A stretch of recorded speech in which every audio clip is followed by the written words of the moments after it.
Welcome to the English Epics channel. It was completely unexpected. I had just returned home after a hard day at work, expecting to find my wife, Nancy, in the kitchen preparing dinner. Nancy worked, but always came home by 5, while I usually arrived at 6 or thereabouts. She would cook, we'd eat, talk about our day, watch television, and then head to bed, where in any case, most nights were spent making love. I walked into the apartment and found Nancy sitting on the couch with John Marcus. John was a lawyer at the firm Dewey, Cheatham & Howe, where Nancy worked as a secretary. They were holding hands. Before I could ask what the hell was going on, Nancy said, "Sit down, Roy, we need to talk." "About what, Nancy? And why are you holding hands with your boss?" "That's exactly what we need to talk about, Roy. Please sit down." "I'd rather stand." She looked at John, and he nodded, prompting Nancy to say, "It's not easy to say this, but the fact is, John and I have fallen in love with each other, and I'm planning to divorce you and marry John. John has taken care of all the paperwork, and all you need to do is sign it. I'm not asking for anything, just my clothes, jewelry, and so on. Just sign and everything will be finalized in 90 days. John picked up some papers lying next to him on the couch, stood up and approached me, saying, "Roy Dalton, you have." That was all he managed to get out before my right foot landed squarely in his groin. He dropped the papers he was holding, doubled over, clutching at his jewels, and bent forward. That's when I swung with all my strength and landed a punch on his jaw. He fell to the floor. "You pathetic piece of trash!" I yelled, kicking him again in the groin. "It doesn't matter if she came to you or you went after her. You knew she was married." While all of this was happening, Nancy sat in shock, too stunned to even scream. I left John on the floor crying, grabbed Nancy off the couch, and dragged her into the bedroom. She tried to pull away from me, sobbing, "Let me go! Let me go! Damn you!" I shoved her face down onto the bed, her face buried in the pillow, and sat on her back, tearing a bedsheet. Using the torn sheet, I tied Nancy up and gagged her, then left the bedroom in the living room. I grabbed John by the collar, dragged him into the bedroom, threw him onto the bed, tied him up, and gagged him as well. I stood there looking at them and then started laughing. How about this? Lovers together in bed while the husband stands and watches.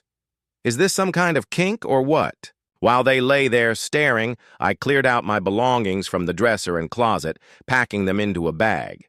I took a photo of the two lovebirds with my phone and then said, "Don't go anywhere, you hear me?"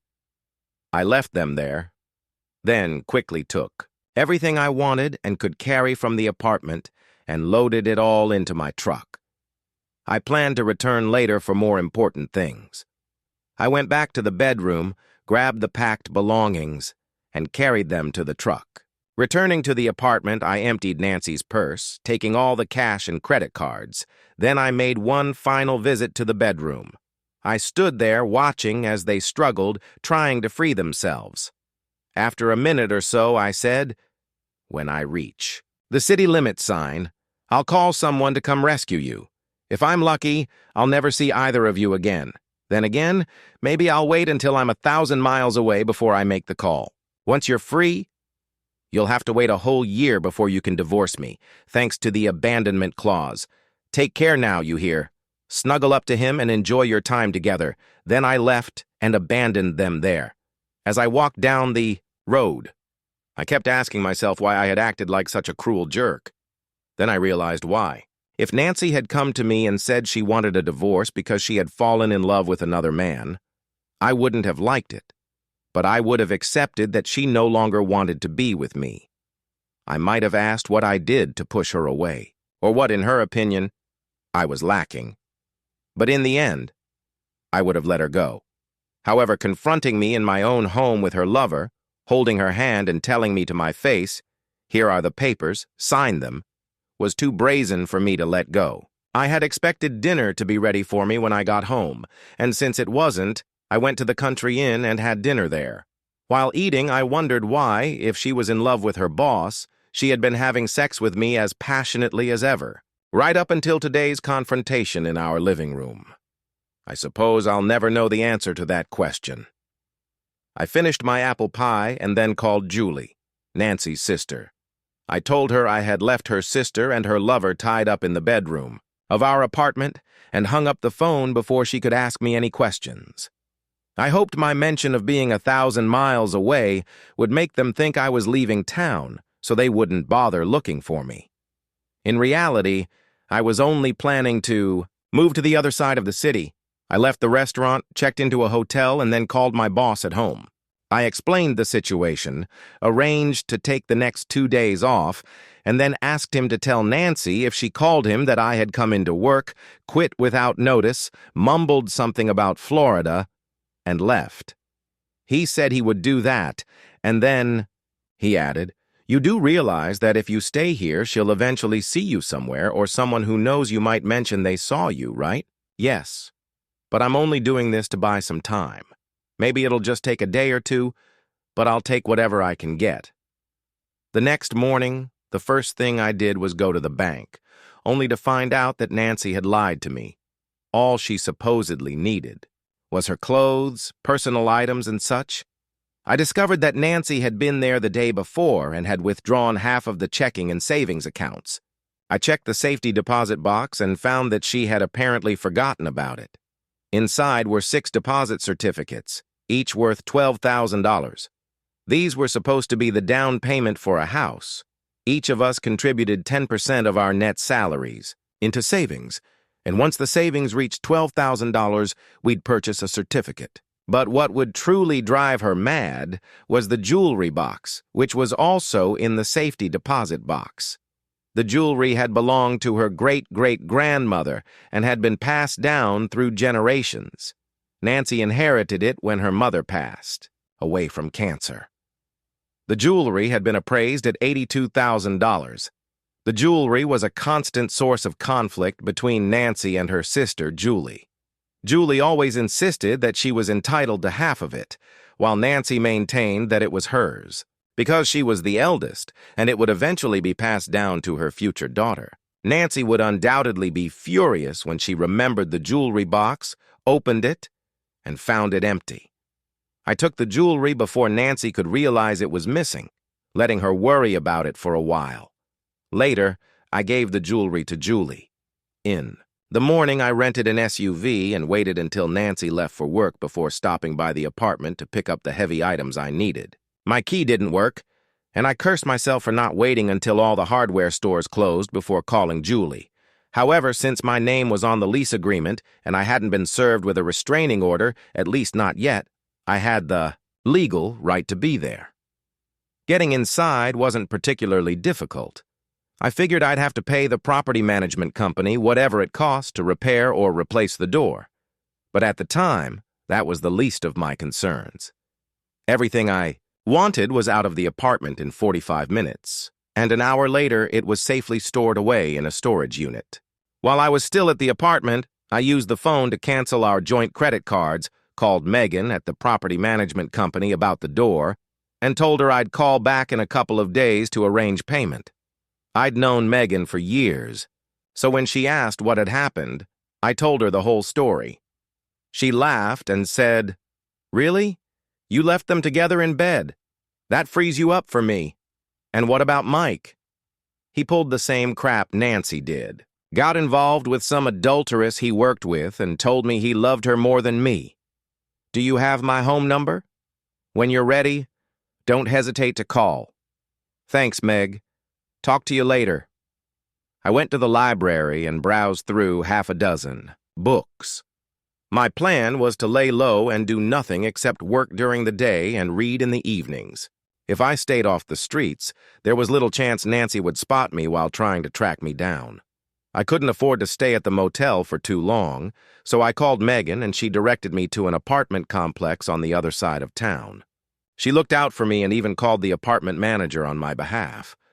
I knew I was taking a risk by staying in the city. In some of my conversations with Nancy, when she talked about her job and the people she worked with, she mentioned that Marcus was nearing a partnership. I was betting that Marcus would want to avoid any scandal that could arise if he pressed assault charges against me.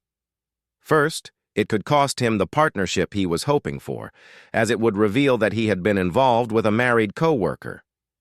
I was confident he wouldn't want the partners at his law firm coming down on him due to potential negative publicity. I also thought he'd dissuade Nancy from pressing charges of domestic violence for the same reason. Within 3 days, I had moved into my new apartment. When I got to work, my boss told me that Nancy had called and that he had told her I had moved to Florida. He said she exclaimed, "Damn it," and hung up the phone. I couldn't help but laugh when I heard that. Around 11 SAO, I called Megan and asked how much I owed for the door, but it turned out that Nancy had taken care of it. Then Megan asked where we were going on our first date. I explained my plan regarding Nancy, and Megan laughed, saying I was wicked. Then she added, "You can come over for dinner and we can talk about old times. That way you won't be out in the open and she won't have the slightest chance of spotting you." "What time?" "Let's say 6. As I drove to Megan's, I thought about her and how long I'd known her. We had dated on and off throughout high school and almost reached the stage of a steady relationship.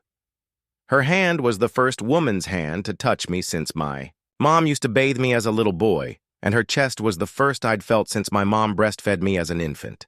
Before we could take things to the next level, her father got a promotion and the family moved away. I didn't know she had returned to town until the day I went to the management office to sign the lease for my apartment, but by that time I was already married to Nancy. I arrived at her apartment on time, sat at the kitchen table, and we talked while she finished cooking dinner. She told me all about moving to Colorado when her father was promoted and how she always hoped she could return there someday. I asked her why she didn't just stay there if she wanted it so much. She explained that her father had died in a workplace accident and her mother moved back here. She was struggling and she needed me, so I came back with her. She's doing better now, but I still can't afford to move to Colorado. I'm saving up, so maybe someday I can make it happen. She wanted to know everything about Nancy, so I told her. She laughed and said I should have taken a photo of them, framed it, and hung it on the wall with the caption "Lovebirds resting after a hard day." I laughed and told her I had, in fact, taken a photo of them with my mobile phone right before leaving. She looked at it and burst out laughing. We had a great time together, and I suggested returning the favor by inviting her over for dinner the next evening. She said she'd be happy to come. The next evening, I had dinner with Megan, and after, the meal. We sat on the couch and watched a movie. Somewhere around the middle of the movie, I realized we were holding hands. I had no idea how or even when it had happened. I looked at her and found her looking back at me. "Have you ever wondered how things would have turned out for us if my dad hadn't moved us to Colorado?" she asked. "Since the day I saw you again, when I came to sign the lease for my apartment," I replied. "Do you want to find out if anything is?" "Still there? I'd love to, but not before I'm done with Nancy." "Why wait? If you're done with her, you're done with her." "Maybe, but I'm still married. Vows and all that. But she broke her vows and freed you." "Good point, but that's not how I see it. Once I'm officially served, I'll sign the papers and send them back, and only then will I consider myself free from my vows. But it won't be easy. I loved that foolish woman and thought she loved me. While some people can turn off love as easily as flipping a switch, I'm not one of them. It'll take me some time to move on from Nancy.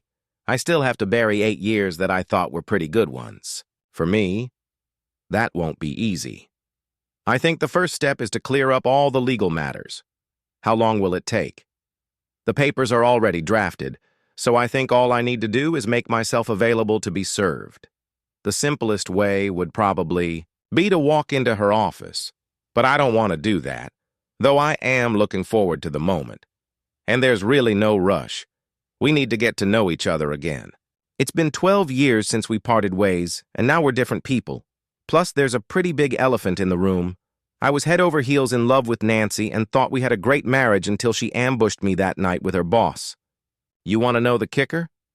The night before she ambushed me, we made love 3 times. 3 times. And she did that knowing exactly what she planned to do to me the next day. She even kissed me goodbye and wished me a good day when I left for work that morning. Enough about that. I've decided I'm not going to hide from Nancy.